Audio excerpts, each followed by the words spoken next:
1950 stovetop with drip pans right here, the griddle, and the stove frame. And here's one already strip polished in chrome. This one's still in mid-process, the griddle.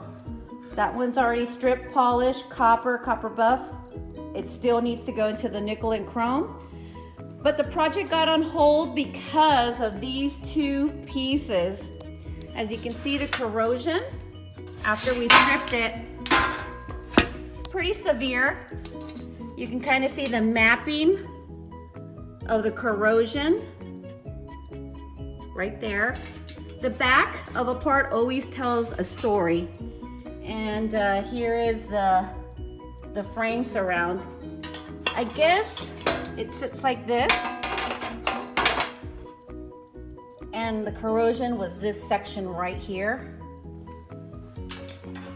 Here's the setup for that side.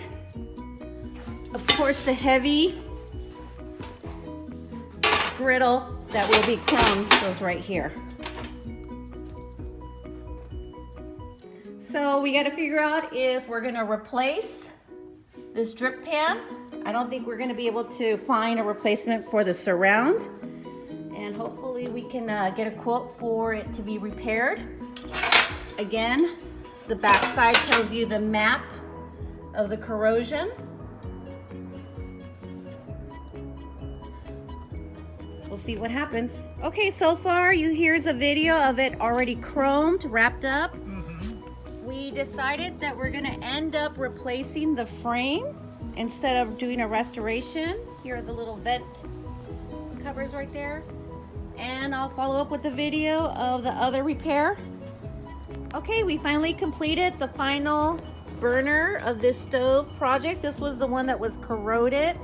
And as you saw in the first video, here you can see a map of the repair where this whole area was replaced. There was a fold done right there. And then another mapping history is the corrosion here and how all this was rebuilt with weld.